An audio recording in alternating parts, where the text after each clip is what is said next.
नमस्कार, बहुत स्वागत है आपका सुपरफास्ट छत्तीसगढ़। आप देख रहे हैं, मैं हूं आपके साथ ऋतु ज्ञानवानी। सबसे पहले बात बिलासपुर की करते हैं। अतिक्रमण के खिलाफ निगम ने बड़ी कार्रवाई की है। अवैध निर्माण पर बुलडोजर चला है। अतिक्रमण दस्ते ने यह बड़ी कार्रवाई की।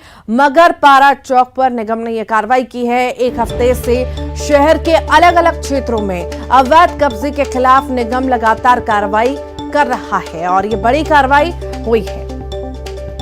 अवैध निर्माण के खिलाफ अतिक्रमण दस्ते ने बड़ी कार्रवाई की है।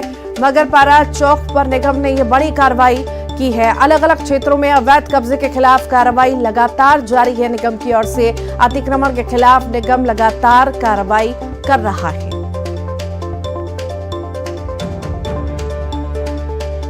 अवैध निर्माण पर बुलडोजर चला है। अतिक्रमण कर रखा गया था और ये बड़ी कार्रवाई की गई है निगम द्वारा।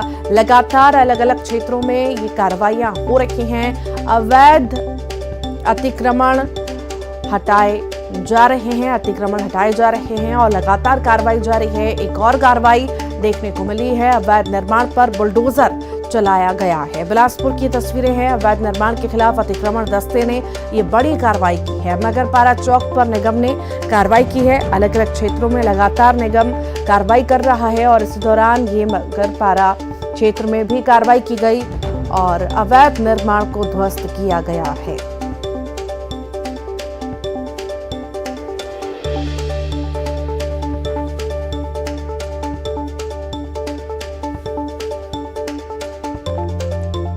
मगरपारा चौक पर निगम ने बड़ी कार्रवाई की है। अलग अलग क्षेत्रों में अवैध कब्जे के खिलाफ लगातार निगम की कार्रवाई जारी है। अतिक्रमण के खिलाफ निगम ने ये कार्रवाई की है। ये तस्वीरें इस वक्त आपको दिखा रहे हैं। बिलासपुर की ये तस्वीरें हैं जहां पर अतिक्रमण के खिलाफ निगम ने कार्रवाई की है। अवैध निर्माण पर बुलडोजर चलाया गया है। अवैध निर्माण के खिलाफ अतिक्रमण दस्ते ने ये बड़ी कार्रवाई की। मगरपारा चौक की ये तस्वीरें हैं जहां पर निगम ने कार्रवाई की है। बता दें आपको, अलग अलग क्षेत्रों में कब्जे हटाए जा रहे हैं। अवैध कब्जे हटाए जा रहे हैं और इसी दौरान मगरपारा क्षेत्र में भी कार्रवाई की गई। अवैध निर्माण को ध्वस्त किया गया है।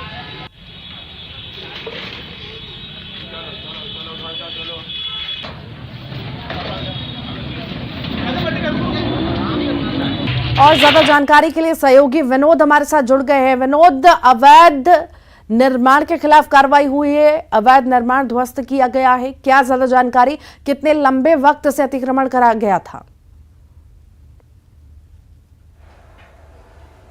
देखिए, अतिरिक्त कमरे का निर्माण जो है वो कराया जा रहा था। मगरपारा चौक में एक पान सेंटर और एक जर्दे सेंटर की दुकान है और यहाँ पर अवैध रूप से निर्माण कार्य कराया गया था और इस निर्माण कार्य की वजह से जो आने वाला, चूंकि ये चौराहा है और उस वजह से आने जाने में ट्रैफिक में बहुत ज़्यादा दिक्कत हो रही थी। और अभी इस समय जितने भी शहर के मुख्य चौक चौराहे हैं वहाँ पर ट्रैफिक सिग्नल को दुरुस्त करने का काम जारी है और ऐसे में जब गतिरोध पैदा होता है तो कहीं ना कहीं उसकी शिकायत निगम के पास पहुँच रही है। और वैसे भी निगम के अलावा यातायात पुलिस और जिला प्रशासन, ये तमाम लोग जो मिलकर के जो व्यवस्था है खासतौर पर ट्रैफिक की, उसे दुरुस्त करने में लगे हुए हैं और जहाँ पर भी ऐसे कहीं पर अवरोध पैदा हो रहे हैं उन्हें हटाया जा रहा है। तो ऐसी शिकायत नगर निगम के अतिक्रमण दस्ता को मिली थी कि मगरपारा चौक में जो है जर्दा सेंटर और पान सेंटर चलाने वालों ने अतिरिक्त कक्ष का निर्माण किया जिससे आवागमन बाधित हो रहा है और उसी शिकायत के आधार पर यह अतिक्रमण का दस्ता कुछ देर पहले पहुंचा था और जो अतिरिक्त कक्ष बनवाया जा रहा था उसे पूरी तरह से ढहा दिया गया। और लगभग अगर बात करें तो बीते एक हफ्ते से जहां पर भी ऐसी कई शिकायतें मिल रही है अतिक्रमण दस्ता को या जो आइडेंटिफाई किए जा रहे हैं, चिन्हांकित किए जा रहे हैं, उनके खिलाफ कार्यवाही जो है अतिक्रमण का दस्ता जो है लगातार कर रहा है। जी ठीक, बहुत बहुत शुक्रिया विनोद। कांग्रेस नेता राहुल गांधी की भारत जोड़ो यात्रा भले ही खत्म हो गई हो, लेकिन अब सियासी बयानबाजी शुरू हो चुकी है। छत्तीसगढ़ के कृषि मंत्री रविंद्र चौबे ने कहा कि भगवान श्री राम और शंकराचार्य की यात्रा के समान ही राहुल गांधी की भारत जोड़ो यात्रा है। उन्होंने कहा कि भगवान राम ने अयोध्या से लंका तक यात्रा की। आदि शंकराचार्य ने भी केरल से बद्रीनाथ तक यात्रा की। अब राहुल गांधी ने कन्याकुमारी से कश्मीर तक यात्रा की है। तीनों यात्राओं की दूरी समान है। मंत्री रविंद्र चौबे के बयान पर बीजेपी ने पलटवार किया है। बीजेपी ने कहा कि भगवान श्री राम और शंकराचार्य से तुलना करना ठीक नहीं है।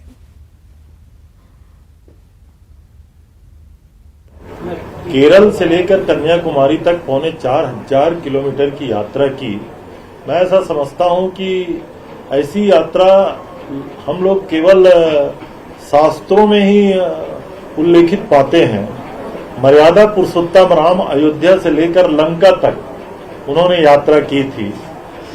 शंकराचार्य भगवान, जगत गुरु आदि शंकराचार्य भगवान ने केरल से लेकर बद्रीनाथ तक यात्रा की थी।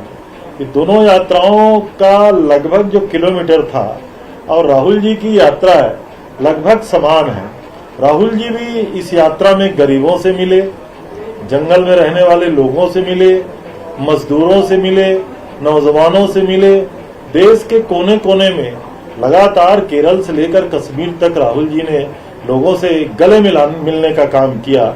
ऐसा कि क्या उन्होंने बोला मैंने सुना नहीं, लेकिन भगवान राम का अपमान कभी उत्तर प्रदेश में किया जा रहा, कहीं बिहार में किया जा रहा। ये दुर्भाग्यपूर्ण है। और जो लोग कभी शंकराचार्य जी से तुलना करते हैं, कभी राहुल गांधी जी की भगवान राम से कर रहे, मैं उनकी बुद्धिमत्ता पे प्रश्न चिन्ह लगाता हूं। उनके ये बयान हास्यास्पद है। तो भारत जोड़ो यात्रा खत्म हो चुकी है, लेकिन बयानबाजी लगातार जारी है। आज रविंद्र चौबे का बयान आया, उस पर सियासी पारा हाई है। आखिर क्या है पूरा मामला, ज्यादा जानकारी के लिए हमारे साथ सहयोगी देवव्रत जुड़ गए हैं। देवव्रत, भारत जोड़ो यात्रा जब से शुरू हुई तब से सियासी बयानबाजी लगातार जारी थी, अब खत्म हो चुकी है, फिर भी बयानबाजी जारी है। जब से रविंद्र चौबे का बयान आया तो और ज्यादा सरगर्मी तेज हो चुकी है।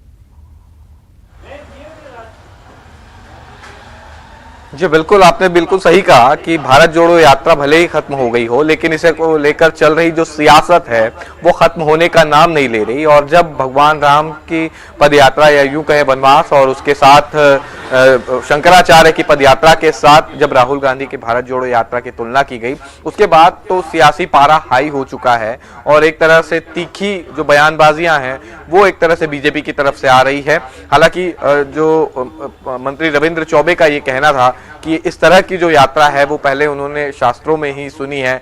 उन्होंने भगवान राम का उल्लेख किया, इसके अलावा शंकराचार्य की यात्रा का उल्लेख किया और एक तरह से राहुल गांधी की जो भारत जोड़ो यात्रा है उसकी तुलना भगवान राम से और शंकराचार्य से कर दी। और अब इसको एक तरह से बीजेपी ने आड़े हाथों लिया है उनके इस बयान को, और लगातार बीजेपी की तरफ से तीखी प्रतिक्रिया आ रही है।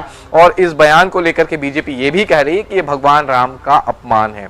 अपमान और सम्मान की बात तो अगर दरकिनार करें तो सियासत यहाँ पर भारी पड़ती दिखाई दे रही है, क्योंकि ये साल चुनावी है और चुनावी साल में हर कोई ये चाहेगा कि इसका कितना जो फायदा है वो मिल सके, चाहे देश में या फिर प्रदेश स्तर पर। और क्योंकि छत्तीसगढ़ भी चुनावी राज्य है और ऐसे में भारत जोड़ो यात्रा का जो असर है वो छत्तीसगढ़ पर भी आने वाले दिनों में दिखाई देगा।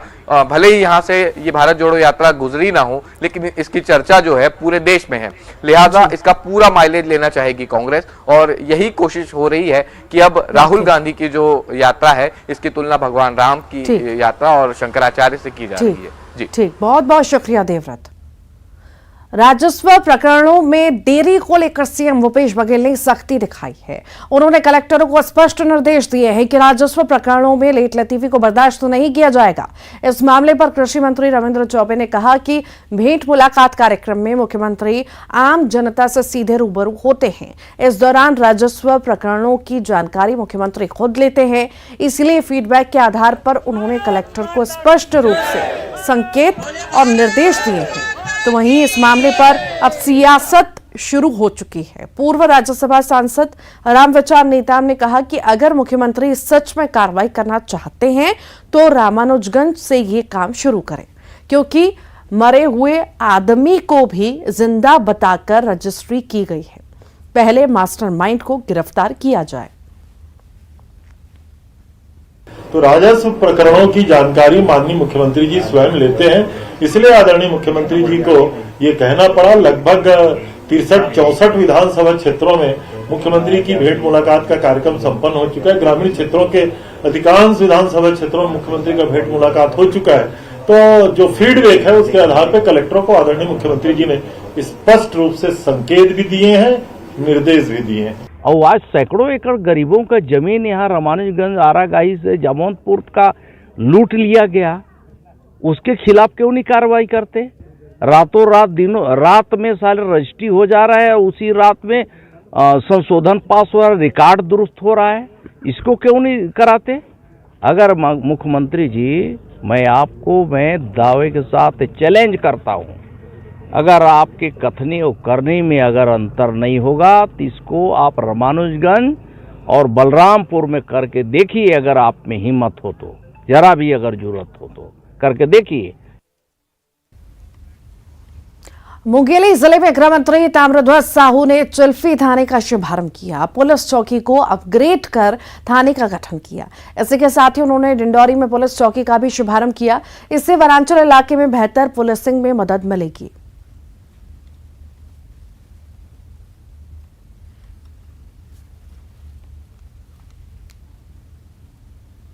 अभी थाना में उन्नयन हो गया है। थाना उन्नयन होने से सुविधा ज़्यादा मिलती है हमारे अधिकारियों को काम करने में। जब तक चौकी रहता है तो अपने जुड़े हुए थाने से उनको कई मामलों में अनुमति लेनी पड़ती है, इसलिए कार्य करने में उनको थोड़ा विलम्ब हो जाता है। लेकिन जब थाना हो गया तो यहाँ का जो अधिकारी है वो स्वतंत्र होता है, अपने क्षेत्र के गाँवों में लैंड ऑर्डर की स्थिति, क्राइम की स्थिति सबको नजर करके अच्छा काम करे। जैसा कि जानकारी दी गई अभी कि मुंगेली में बहुत अच्छा वातावरण है। मुझे अच्छा लगा अपने विभाग के अच्छा काम के कारण यहाँ एक अच्छा मुंगेली दौरे पर पहुंचे गृह मंत्री ताम्रध्वज साहू कई सामाजिक कार्यक्रमों में शामिल हुए और इसी दौरान उन्होंने दिल्ली के राष्ट्रपति भवन में स्थित मुगल गार्डन का नाम बदलकर अमृत उद्यान करने पर तंज कसा। गृह मंत्री ने कहा कि केंद्र की सरकार इतिहास और पुरातत्व को समाप्त कर देना चाहती है। सभी जगहों के नाम पुराने घटनाक्रम से जुड़े रहते हैं, इसलिए नाम बदलना ठीक नहीं। वहीं ताम्रध्वज साहू ने जो कि कांग्रेस के टॉर्च लेकर खोजने के बयान पर भी पलटवार किया। उन्होंने कहा कि वो खुलेआम घूम रहे हैं, टॉर्च लेकर ढूंढने की जरूरत नहीं है। जिन्हें दिखाई नहीं देता वो अलग मुद्दा है।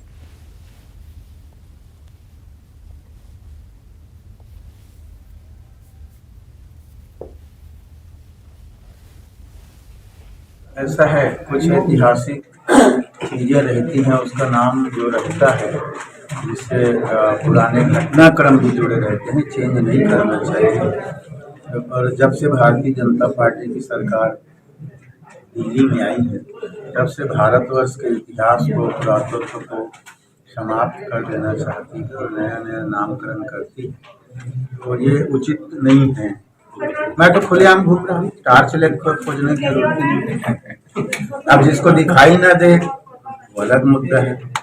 मेरा प्रोटोकॉल जारी होता है, मैं गोपनीय रह नहीं सकता, चुपचाप कहीं आ जा नहीं सकता। घर से भी निकलूंगा तो मेरा सुरक्षा मेरे साथ रहता है, और वायरलेस से कोई पॉइंट चलते रहता है कि गृह मंत्री यहाँ पे पहुंचे। मैं तो गोपनीय हो नहीं सकता। जगदलपुर से बड़ी खबर है। पागल कुत्ते का आतंक देखा जा रहा है। कुत्ते ने कई लोगों पर हमला किया है। हमले के बाद गुस्साए लोगों ने कुत्ते को मार डाला। सभी घायलों को छापर भानपुरी स्वास्थ्य केंद्र और मेडिकल कॉलेज में भर्ती कराया गया है। तोकापाल ब्लॉक के छापर भानपुरी गांव की ये घटना आपको बता रहे हैं। पागल कुत्ते का आतंक देखा गया, जिसने कई सारे लोगों को घायल किया है। कई लोगों पर हमला किया कुत्ते ने, जिसके बाद लोगों ने आक्रोश में आकर, गुस्से में आकर कुत्ते पर हमला किया और उसे मार डाला।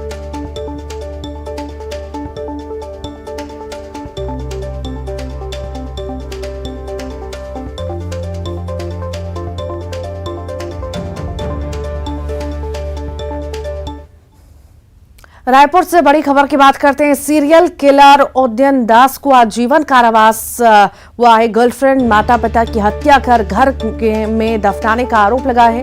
रायपुर के डीडी नगर इलाके में हत्या की थी। मां बाप की हत्या कर घर के गार्डन में दफनाया था। विशेष न्यायाधीश HS टेकाम की कोर्ट ने सजा सुनाई है।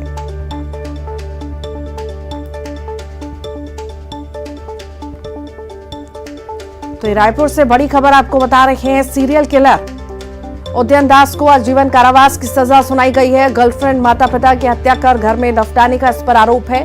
रायपुर के डीडी नगर इलाके में हत्या की गई थी। मां बाप की हत्या करके घर के गार्डन में दफनाया गया था। विशेष न्यायाधीश एचएस टेकाम की कोर्ट ने सजा सुनाई है।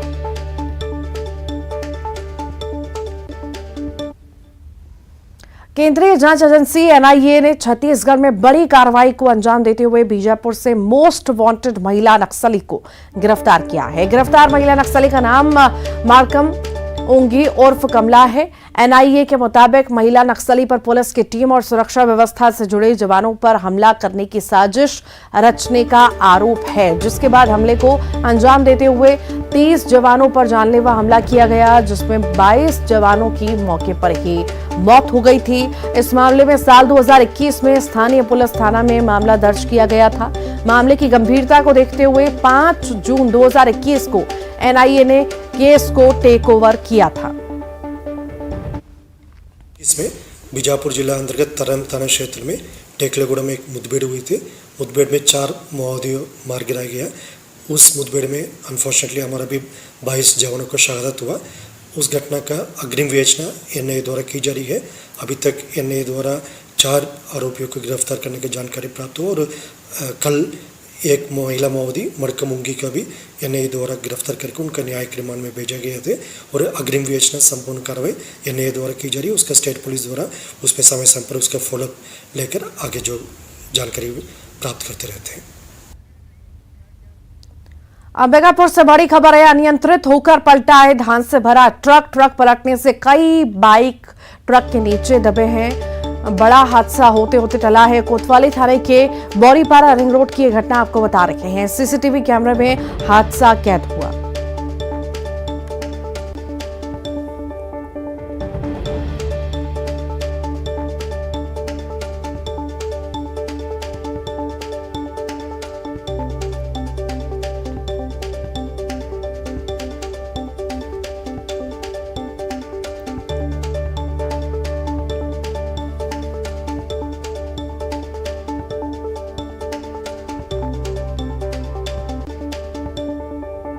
और आइए अब देखेंगे 25 सेकंड में खबर। बलरामपुर में भारत जोड़ो यात्रा पर पूर्व राज्यसभा सांसद रामविचार नेताम का निशाना, कहा शुभकामनाएं हैं किसी तरह अपने परिवार को जोड़ते हुए पार्टी को बचाते रहें। कांकेर में रफ्तार के